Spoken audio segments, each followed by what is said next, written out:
በየካቲት 28ቱ የተቀናጀ ጥቃት የአያቶላ አሊ ኻሜኒን መገደል ተከትሎ ብዙዎች የኢራን መንግስታዊ መዋቅር በውስጣዊ ሽኩቻ ይናጋል ብለው ገምተው ነበር። የታየው ግን ከዚህ ተቃራኒ የሆነ እውነታን ነው። ኢራን በአሁኑ ወቅት በአንድ ግለሰብ ፍላጎት ላይ ብቻ ሳይሆን በሃይማኖታዊ መሪው ሞጅተባ ኻሜኒና በእስላማዊው አብዮታዊ ዘብ ኃይል ወይም IRGC ጀነራሎች መካከል በተፈጠረው ታሪካዊና ስትራቴጂካዊ ውህደት እየተመራች ትገኛለች ተብሏል። የአዲስ የጋራ አመራር ወይም ኮሌክቲቭ ሊደርሺፕ ደግሞ ሀገሪቱ በፈተናው ወቅት ወደ ውስጥ መከፋፈል ከመግባት ይልቅ ይበልጥ የተደራጀና ፈጣን ውሳኔ የሚሰጥ ወታደራዊና ፖለቲካዊ ማሽን ሆና እንድትወጣ አስችሏታል ተብሏል። ዛሬ ላይ ቴህራን የምትመራው በይፋ ባልተገለጸ ነገር ግን በጉዳት ነው ተብሎ የሚታመን ምክንያት ታይቶ በማይታወቁ መሪ ብቻ ሳይሆን የሀገሪቱን ብሔራዊ ጥቅም ለማስጠበቅ ቃል በገቡ ጀነራሎች ስብስብም ጭምር ነው። አዲሱ የበላይ መሪ ሞጅተባ ኻሜኒ ከደረሰባቸው የአካል ጉዳት ጋር ተያይዞ በሕክምና ክትትል ላይ መሆናቸውን ተከትሎ ይህ ሁኔታ ለጀነራሎቹ ሰፊ የሥራ ነጻነትን ሰጥቷቸዋል ተብሏል። ጀነራል አህመድ ቫዲ እንዲሁም ሌሎች የጦር አዛዦች ይህንን ክፍተት ተጠቅመው የመከላከያ መዋቅሩን በማጠናከር ሀገሪቱ በሽግግር ወቅት ለጠላቶቿ የተጋለጠች እንዳትሆንም አድርገዋል የሚባለው። ይህ ማለት ግን መሪው ሚና የላቸውም ማለት አይደለም። ይልቁንም የእሳቸው መኖር ለጀነራሎቹ እርምጃ ሃይማኖታዊና ህጋዊ ቅቡልነት ወይም ሌጂቲሜሲ የሚሰጥ የሞራል ምሰሶ ሆኖ እያገለገለ ይገኛል የሚሉ ሐሳቦች ይነሳሉ። ታዲያ እኛም በዛሬው የልዩ ጥንቅር ቆይታችን የተከበራችሁ የገበያ ሚዲያ ተከታታዮቻችን ኢራን ማን ነው እየመራት ያለው የሚለውን ቁልፍ ጥያቄ እናነሳለን። ኢራን ማን ነው እየመራት ያለው ብለን ጥያቄ እንድናነሳ የሚያስገደን ጉዳይ ደግሞ መሰላችሁ በዚህ ሰዓት የኢራን መንግስታዊ መዋቅር መከፋፈል አጋጥሞታል የሚሉ ጉዳዮች ይነሳሉ። በዚህም ብሎ በዛ ግን ኢራን አሁን ከፖለቲካዊ ሃይማኖታዊ መሪዎቿ በተጨማሪ ጀነራሎቹ በኢራን ጉዳይ ላይ ቁልፍ የሆነ የውሳኔ ሰጭነት ሚና እንዳላቸው እየተመለከትን እንገኛለን። ኢራንን እየመሩ ያሉት ጀነራሎች ብለን ርዕሱን ሰጥተን በዚህ ዙሪያ ነው ቆይታ የምናደርገው። የአያቶላ አሊ ኻሜኒ ግድያ ተከትሎ የኢራን አብዮታዊ ዘብ ጀነራሎች የበለጠ ኃይል ያለው አዲስ የጋራ አመራር በሀገሪቱ ውስጥ እንዲፈጥሩ ያደረጋቸው ምንድን ነው? ወይስ በኢራን ውስጥ ክፍፍል ተፈጥሯል የሚለውን ቁልፍ ጥያቄ አንስተን ነው ዛሬ በስፋት ቆይታ የምናደርገው። ስለዚህ አብራችሁን በመቆየት እንድትከታተሉን ጋብዛችኋለሁ። የገበያ ሚዲያን የዩቲዩብ ገጽ ሰብስክራይብ ማድረጋችሁ እንዳትዘነጉ፣ ቪዲዮውን ላይክ አድርጉ፣ ሀሳብ አስተያየታችሁን ደግሞ በኮሜንት መስጫው ላይ እንድታስቀምጡልኝ ጋብዛችኋለሁ። ከተከታይ አጭር መሸጋገሪያ በኋላ ስንመለስ ግን በዝርዝር ጉዳዮች ነው የሚሆነው። ስለዚህ አብራችሁን ቆዩ።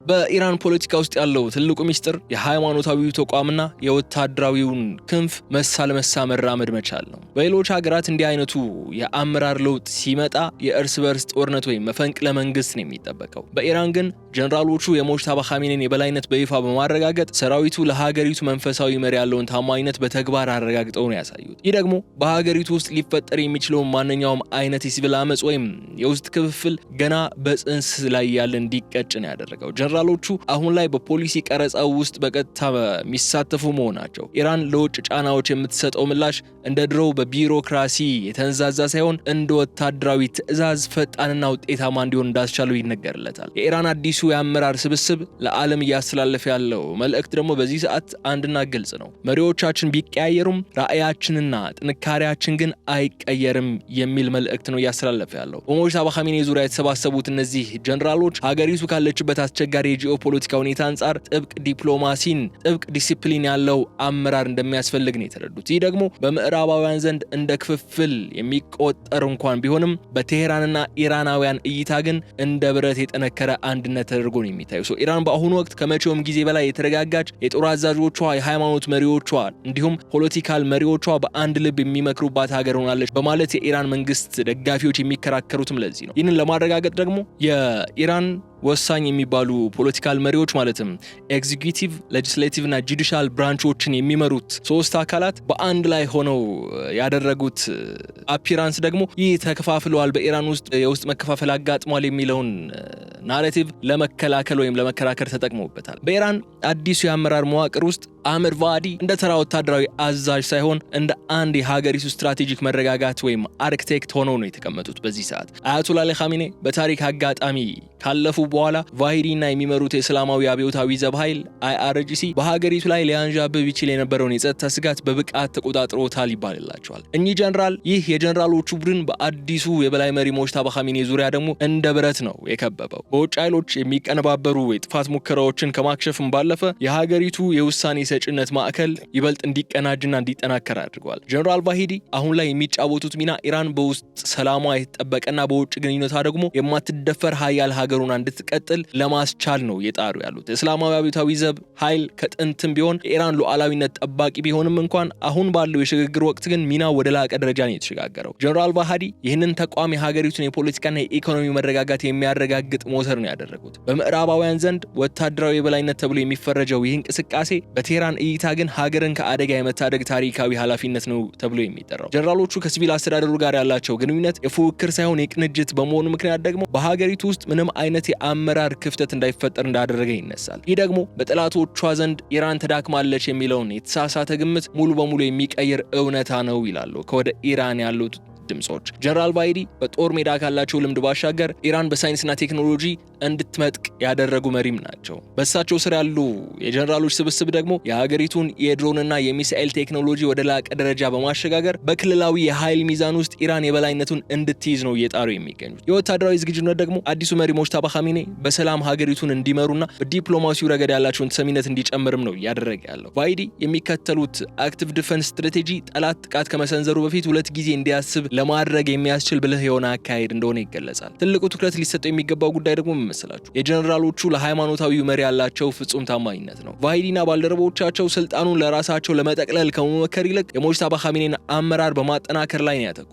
ኢራን የቆየው የሃይማኖትና የሚሊታሪ ውህደት ለሀገር ህልውና መሰረት መሆኑን እንደሚያምኑበትም ነው የሚያሳየው። ይህ የሞራል ትስስር ደግሞ በኢራን ህዝብ ዘንድ ትልቅ እምነትን ፈጥሯል። ህዝቡ ሰራዊቱን እንደ ጨቋኝ ሳይሆን እንደ ጋሻ ማየቱ ጀነራሎቹ ከህዝባቸው ጋር ያላቸውን ቁርጠኝነት የሚያሳይ ነው። ይህም ጀነራል አህመድ ባዕዲ እንዲሁም የሚመሩት የጀነራሎች ስብስብ ኢራን ከአዲሱ መሪ ጋር በማቀናጀት ወደ ተሻለ ጥንካሬያዊ ምዕራፍ እያሸጋገሯት ነው የሚል አንድምታን ይዟል። የተፈጠረው የአመራር ክፍፍል ሳይሆን ተግባርና ኃላፊነትን በብቃት የመከፋፈል ውጤት ነው ብሎም እየተከራከሩ ይገኛሉ። ይህ ደግሞ ኢራን በቀጠናው የማትታለፍ ኃይል እንድትሆን አድርጓታል። በኢራን ወቅታዊ ፖለቲካ ውስጥ የሚታየው ትልቁ ስኬት በዚህ ሰዓት በፕሬዚዳንት መሱድ ፔዜሽኪያን የሚመራው የሲቪል ቢሮክራሲና በጀነራል ቫሂዲ የሚመራው ወታደራዊ ክንፍ የፈጠሩት የማይበገር ጥምረት ነው። በእነዚህ ሁለት ጥምረቶች መካከል አለመተማመንና መከፋፈል እንዳለ በተደጋጋሚ ይነሳል። ግን ምንጮች የሚሉት በእነዚህ ሁለቱ ክንፎች መካከል የተፈጠረ የማይበገር ጥምረት አለ ነው። ምዕራባውያን በሁለቱ ወገኖች መካከል የስልጣን ሽኩቻ አለ ቢሉም እንኳን በተግባር እየታየ ያለው ግን የሀገሪቱን ብሔራዊ ጥቅም ለማስጠበቅ የተፈጠረ የተቀናጀ የሥራ ክፍፍል ነው።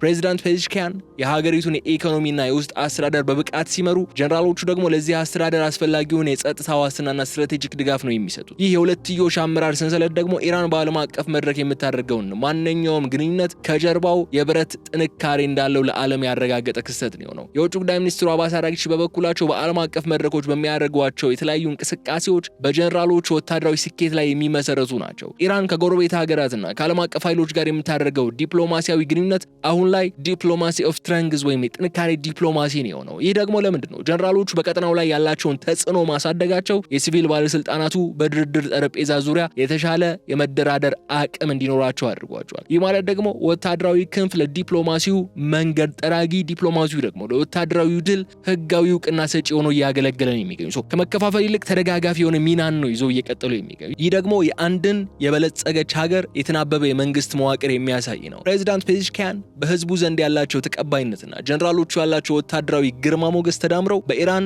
ጠንካራ ብሔራዊ አንድነት እንዲፈጠር አድርገዋል። የሲቪል አስተዳደሩ የህዝቡን የዕለት ተዕለት ፍላጎት ለማሟላት የሚከፍለው መስዋዕትነት በጀነራሎቹ ሙሉ ድጋፍ እየተደረገለት ነው የሚገኙ። ይህ ቅንጅት በተለይ የውጭ ጠላቶችን በኢራን ውስጥ የብጥብጥና ሌሎች አደጋዎችን ለመፍጠር ለሚያደርጉት ሙከራ የማያዳግም ምላሽ ሰጪ ሆኖ ቀጥሏል። በቴህራን ቤተ መንግስት ውስጥ የሚስተዋለው መግባባት ሀገሪቱ በሽግግር ወቅት እንኳን ያላትን ጽናት የሚያሳይ ነው የሆነው። ይህ ደግሞ በሙጅተባ ኻሜኒ የሚመራ የሚመራው አዲሱ ስርዓት ምን ያህል የተረጋጋ መሰረት እንዳለው ማሳያ ነው። በፕሬዝዳንቱና በጀነራሎች መካከል ያለውን ግንኙነት ይበልጥ የሚያቀላጥፈው የከፍተኛ ብሔራዊ ደህንነት ምክር ቤት ደግሞ አለ። በዚህ ምክር ቤት ውስጥ የሃይማኖት ሊቃውንት፣ የጦር አዛዦችና የሲቪል ምሁራን በአንድነት ተቀምጠው የሀገሪቱን የወደፊት አቅጣጫ የሚወስኑ ሀሳቦችን ያነሳሉ። ይህ አይነቱ ውሳኔ አሰጣጥ ደግሞ ኢራን ስሜታዊ የሆኑ ውሳኔዎችን እንዳታስተናግድና በበሰለ ስሌት ላይ የተመሰረቱ እርምጃዎችን እንድትወስድ ያስችላታል። ፕሬዚዳንት ፔዜሽኪያን የጀነራሎቹን ምክር እንደ ግብአት መጠቀማቸው ደግሞ ሀገሪቱ በዓለም አቀፍ ፖለቲካ ውስጥ የምትከተለው መስመር ሳይዛነፍ እንዲቀጥል ጉልበትን ሰጥቷል። ይህ ደግሞ በኢራን ውስጥ አሁን የአመራር ክፍፍል ሳይሆን በከፍተኛ ስምምነት ላይ የተገነባ ስርዓት እንዳለ ነው የሚያስረዳን። ጀነራሎቹ የሀገሪቱን ሉዓላዊነት ሲጠብቁ፣ ፕሬዚዳንቱና ዲፕሎማቶቹ ደግሞ ይህንን ሉዓላዊነት በዓለም መድረክ ላይ በዲፕሎማሲያዊ መንገድ እንዲከበር ይጥራሉ። ይህ የተቀናጀ ጉዞ ደግሞ ኢራንን ወደ ተሻለ መንገድ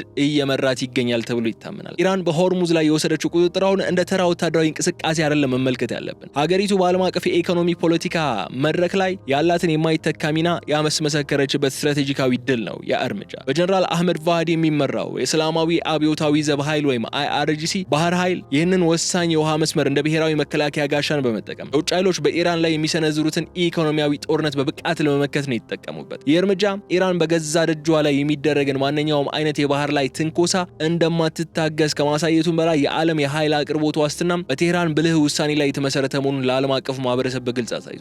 ምዕራባውያን ተንታኞች የሆርሙዝ ሰርጥ ሁኔታ የባህር ላይ ስጋት አድርገው ቢገልጹትም ለኢራን ግን ይህ እርምጃ የሉዓላዊነትና የፍትሃዊነት ጥያቄ ሆኖ ነው የቀረበው። ጀነራሎቹ ይህንን መስመር በቁጥጥራቸው ስር ማድረጋቸው በሀገሪቱ ላይ የተጣሉትን ኢፍትሃዊ ማዕቀቦች ለመመከት የተወሰደ ተመጣጣኝ ምላሽ አድርገው ነው የሚያቀርቡ። የኢራን ወታደራዊ መሪዎች ዓላማቸውን የዓለም ኢኮኖሚ ማናጋት ሳይሆን የኢራን ህዝብ ጥቅምን ሳይከበር ሌላው አካል በሰላም ሊጠቀም እንደማይችል ማሳሰቢያን መስጠት ነው። ይህ ደግሞ በዓለም አቀፍ ግንኙነት ውስጥ የጥንካሬ ሚዛን ወይም ባላንስ ኦፍ ፓወር እንዲጠበቅ የሚያደርግ የዲፕሎማሲውን በር በኃይል የሚከፍት ስትራቴጂ ሆኖ ነው የተወሰደው። በዚህ ዘመናዊ የባህር ላይ ቁጥጥር ውስጥ ደግሞ የኢራን ጀነራሎች እያሳዩት ያሉት የቴክኖሎጂ ብቃት የሚደነቅ ነው። የሀገሪቱ የባህር ኃይል የሚጠቀማቸው ፈጣን ጀልባዎች፣ ዘመናዊ ሚሳኤሎችና የረቀቁ ድሮኖች ሰርጡን ሙሉ በሙሉ በቁጥጥር ስር ለማዋል አስችሏቸዋል። የወታደራዊ ዝግጁነት በፕሬዚዳንት ትራምፕ የሚመራው የአሜሪካ አስተዳደር ሊሰነዝር የሚችለውን ጥቃትና ዛቻ ውድቅ አድርጓል። ጀነራል ቫህዲ የባህር ዳርቻዎቻችን የሰላም ቀጠና ናቸው፣ ለሚተነኩሱን ግን መቃብር ይሆናሉ በማለት የሰጡት መግለጫ የኢራንን የማይበገር ወታደራዊ ቁመናና በራስ መተማመን የሚያንጸባርቅ ነው።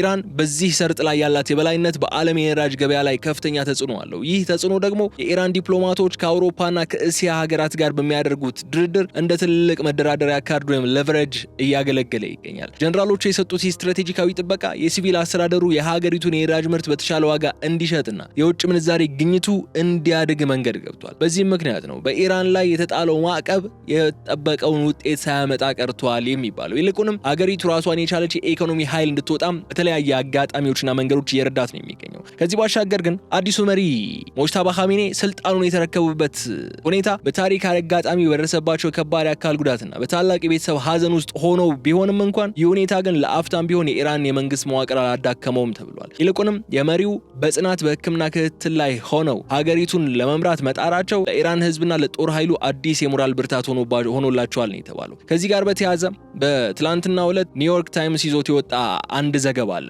ከሙጅተባ ኻሜኒ የጤና ሁኔታና ኢራንን ማን ነው እየመራት ያለው ከሚለው ጉዳይ ጋር ተያይዞ ማለት ነው። ኒውዮርክ ታይምስ ባስነበበው ዘገባ ላይ ምን ይላል መሰላችሁ? ኒውዮርክ ታይምስ ከአራት ሲኒየር የሚባሉ የኢራን ኦፊሻሎች ከሙጅተባ ኻሜኒ ጉዳይ ጋር ቅርበትና ስለ ሁኔታቸው ዕውቀት ካላቸው ሰዎች አገኙት ብሎ ባሰራጨው አንድ ዘገባ ላይ ምንም እንኳን ሙጅተባ ኻሜኒ በጣም ጉዳት አጋጥሟቸው ወይም በከፍተኛ ሁኔታ ቆስለው የነበሩ ቢሆንም አሁን ሻርፕና ኢንጌጅ ናቸው ይላል። በነቃ አእምሮ ሆነው ከስርዓቱና ከአመራር ሁኔታዎች ላይ ተሳስረው እየሰሩ ነው ያሉት የሚል አንድ ዘገባን አስነብቧል።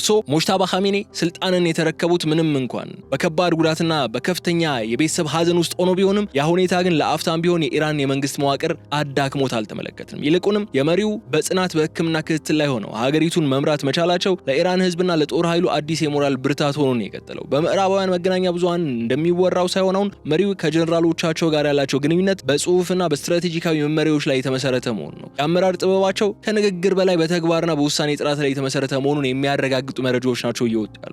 ሙጅተባ ኻሜኒ ዛሬ ላይ የኢራን የጽናትና የማይወላወል አቋም ህያው ምስክር ሆነው ነው የቀጠሉት። ብዙዎቹ ጀነራሎች መሪውን እንደ መጋረጃ ነው የሚጠቀሙባቸው ብለው ቢከሰሱም እውነታው ግን የመሪው መመሪያዎች በጀነራል በጀነራሎቹ ዘንድ እንደ ቅዱስ ትዕዛዝ ነው እየታዩ ያሉት የሚለው መረጃ ነው የምንመለከተው። ሙጅተባ ኻሜኒ ለ10 ዓመታት በአባታቸው አጠገቡ ነው የቀሰሙት የፖለቲካና ወታደራዊ ጥበብ ጀነራሎቹ ለሰጡት ምክረ ሐሳብ ሚዛናዊና ብልህ ምላሽ እንዲሰጡን አስችሏቸዋል። በሕክምና ላይ ሆነው መሪው ከህዝቡ የራቀ ቢመስልም በተግባር ግን ከጀርባ ሆነው የሚሰጧቸው መመሪያዎች የሀገሪቱን ሰላም በማረጋገጥ ረገድ ቁልፍ ሚናን ተጫውተዋል ተብሎ ይታመናል። የአመራር ዘይቤ ደግሞ ሳይለንት በት ፖታንት ወይም ዝምተኛ ግን ውጤታማ በሚባል ደረጃ የሚገለጽ ስለመሆኑ ነው እነዚህ ለኒውዮርክ ታይምስ ቃላቸውን የሰጡ 4 ከፍተኛ የኢራን ባለስልጣናት የሚገልጹት። ሙጅተባ ኻሜኒ በህዝቡ ዘንድ ያላቸው ተቀባይነት የሚመነጨው ለሀገራቸው መስዋዕትን ለመሆን ካላቸው ቆራጥነት ነው። ሀገራቸው በጠላት ጥቃት በተፈተነችበት ወቅት ራሳቸውን ለጉዳት አሳልፈው መስጠት መቻላቸው በኢራን ወጣቶችና በሰራዊቱ ዘንድ እንደ ጀግንነት ነው የተቆጠረላቸው።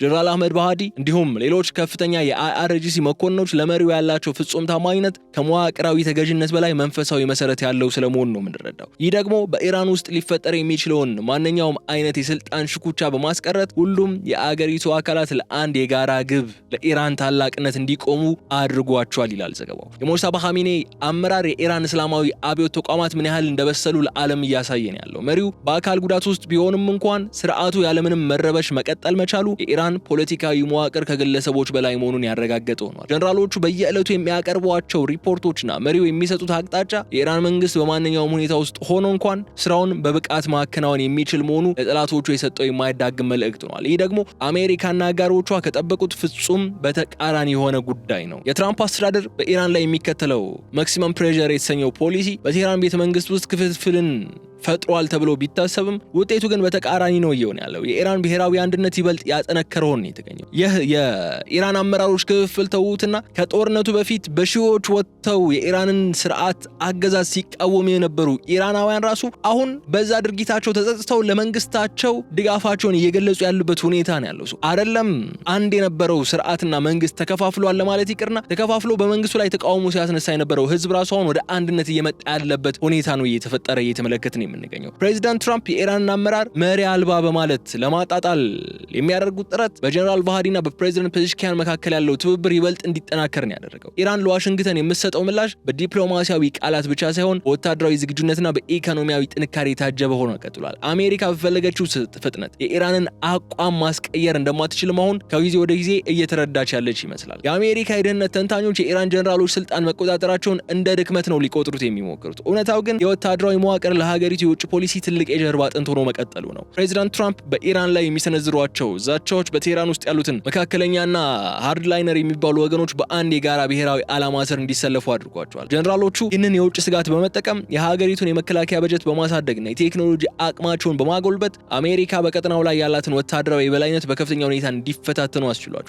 አሜሪካ በኢራን ላይ የጣለቻቸው ማዕቀቦች ዓላማቸው ሀገሪቱን ከዓለም አቀፍ ገበያ ማግለል እንኳን ቢሆንም የኢራን አመራሮች ግን ፊታቸውን ወደ ምስራቅና ወደ ቀጠናዊ አጋሮችን በማዞር ይህንን ሴራ ለማክሸፍ እየተጣጣሩ ነው የሚገኙት። ጀነራሎቹ የንግድ መስመሮችን ደህንነት በማረጋገጥና ከጎረቤት ሀገራት ጋር ያላቸውን ወታደራዊ ኢኮኖሚያዊ ትስስር በማጠናከር የሀገሪቱ ኢኮኖሚ በማዕቀብ እንዳይንበረከክ አድርጓል። ይህ ደግሞ በዋሽንግተን ለሚገኙ ፖሊሲ አውጪዎች ትልቅ ትምህርት የሰጠው ነው ያለፈው። ኢራን በማንኛውም ጫና ውስጥ ሆና የራሷን የህልውና መንገድ መቅረጽ የምትችል ብልህ ሀገር መሆኗንም ነው ያስመሰከረው። የአሜሪካ መገናኛ ብዙሃን ስለ ሙጅተባ ኻሜኒ ጤናና ስለ ጀነራሎች የበላይነት የሚነዙት የሚለቋቸው የተለያዩ መረጃዎች በኢራን ህዝብ ዘንድ ተጽዕኖ የማሳደር አቅማቸውን ከጊዜ ወደ ጊዜ እየቀነሰ ነው የመጣው። የኢራን መንግስት ይህንን የፕሮፓጋንዳ ጦርነት የመከተው በተግባር በሚታይ ስራና በብሔራዊ ኩራት ነው። ጀነራሎቹ በየጊዜው የሚያሳዩዋቸው አዳዲስ ወታደራዊ ግኝቶችና የሲቪል አስተዳደሩ የሚያከናውናቸው ስራዎች ህዝቡ በመንግስቱ ላይ ያለውን እምነት እንዲያጠናክር ነው ያደረገው። ትራምፕ በቴህራን ላይ የከፈቱት የቃላት ጦርነት የኢራን መሪዎች ይበልጥ እንዲቀራረቡና ለሀገራዊ ክብራቸው በጋራ እንዲሰለፉ ነው ያደረጋቸው የሚገኘው። ኢራን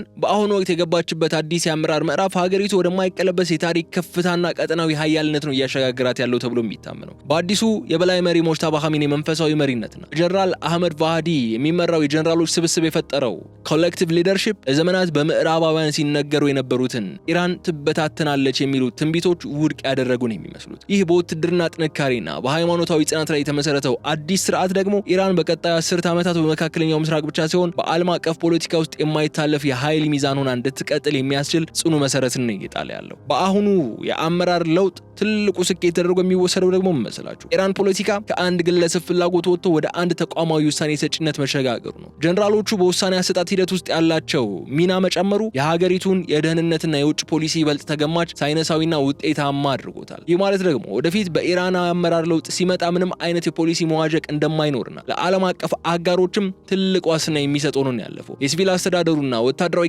ክንፉ የፈጠሩት መግባባት ኢራን በአንድ ድምጽ የምትናገርና በአንድ አቅጣጫ የምትጓዝ ሀገር መሆኗን ያረጋገጠው። ኢራን ወደፊት የምትከተለው የአክቲቭ ዲፌንስ ስትራቴጂ በቀጠናው ላይ ያሉ የውጭ ኃይሎች ጣልቃ ገብነት እንዲያበቃ ለማድረግ የሚያስችል ነው። ጀነራሎቹ በሆርሙዝና በጎረቤት ሀገራት ላይ ያላቸውን ዲፕሎማሲያዊና ወታደራዊ ተጽዕኖ ይበልጥ በማጠናከር መካከለኛው ምስራቅ በራሱ በክልሉ ሀገራት እንዲመራ የሚያስችል አዲስ ስርዓት ነው እየቀረጹ ያሉ። ይህ ደግሞ ኢራን እንደ ቀጠናዊ መሪ ያላት ቦታ የሚያጠናክር ነው። ከሩሲያና ከቻይና ጋር ያላት ስትራቴጂካዊ አጋርነትም ሀገሪቱን ከምዕራባውያን ማዕቀብ በላይ እንድትቆም የሚያደርጋት ነው። መሪው ሙጅተባ ኻሜኒ በጤና እክል ውስጥ ሆነውም ቢሆን የጀመሩት ውጤታማ የአመራር ስልት ለቀጣዩ ትውልድ ትልቅ ትምህርት የሚሰጥ ነው ብለው የኢራን ምሁራን እየተከራከሩ ይገኛሉ። እሳቸውና ጀነራሎቹ ያሳዩት ጽናት ኢራን በማንኛውም ፈተና ውስጥ ሆና እንኳን ሉዓላዊነቷን ማስከበር የምትችልበት እድል እንዳለት ያስመሰከረ ነው ብለዋል። ወደፊት የሚመጡ የኢራን መሪዎች ይህንን በጀነራሎቹና በሊቃውንቱ መካከል የተፈጠረውን ስምምነት እንደ አርአያን በመውሰድ ሀገራቸውን ወደ ላቀ እድገት እንደሚመሩ እንጠብቃለን ብለውም በኩራት እንዲናገሩ አድርጓቸዋል። ኢራን አሁን ላይ የቆሰለች ሳይሆን ከቁስሏ በላይ የምትመለከትና ወደፊት ታላቅነትን ያለመች ሀገር ሆና ነው እየተንቀሳቀሰች ያለችው። በዚህም ብሎ በዛ አሁን በዌስተርን ሚዲያዎች ላይ የተገለጸ የሚገኘው በፖለቲካልና በሚሊታሪ ሊደርሺፕ መካከል ልዩነት አለ የሚለው ሐሳብ ከኢራን ውስጥ እየወጡ ያሉ መረጃዎች የሚመልሱት ወይ የሚያንጸባርቁት እሱ እንዳልሆነ ነው። ኒውዮርክ ታይምስ የኢራን ከፍተኛ ባለስልጣናት አነጋግሬ ያገኙት ባለው መረጃ መሰረት ኢራን ውስጥ ለበላይ መሪው ቆስሎ በጉዳት ላይ ያለው የበላይ መሪ ገልብጠው ስልጣንን አብሶሉት በሆነ መንገድ መቆጣጠርን የሚሹ ጀነራሎች ሳይሆን ያሉት ጀነራሎቹ የበላይ መሪያቸውን አሁን በጤና እክል ምክንያት ፉሊ ኦፕሬት ማድረግ የማይችሉትን የበላይ መሪያቸውን መመሪያዎች እየተቀበሉ የሚሰሩ ፕላስ ደግሞ ለዲፕሎማሲው ደጀን ሆነው እየሰሩ ያሉ ጀነራሎች ናቸው ያሉት የሚልን አንድምታ ያለው ዘገባ ነው ያሰራጨው። እሱን መሰረት በማድረግ ነው እኛም ቆይታ ያደረግነው። የተከበራችሁ የገበያ ሚዲያ ተከታታዮቻችን ስለዚህ አብራችሁን ስለቆያችሁ አመስግኜ እዚህ ጋር እሰናበታችኋለሁ። በቀጣይ በሌላ ጉዳይ መልሰን እስክንገናኝ ድረስ በዩቲዩብ ገጻችን ሰብስክራይብ አድርጉ፣ ቪዲዮን ላይክ አድርጉ፣ ሀሳብ አስተያየታችሁን ደግሞ በኮሜንት መስጫው ላይ እንድታስቀምጡን ጋብዤ እዚህ ላይ እሰናበታለሁ። በቀጣይ በሌላ ጉዳይ እስክንገናኝ ድረስ በቸር ቆዩኝ። ሰላም።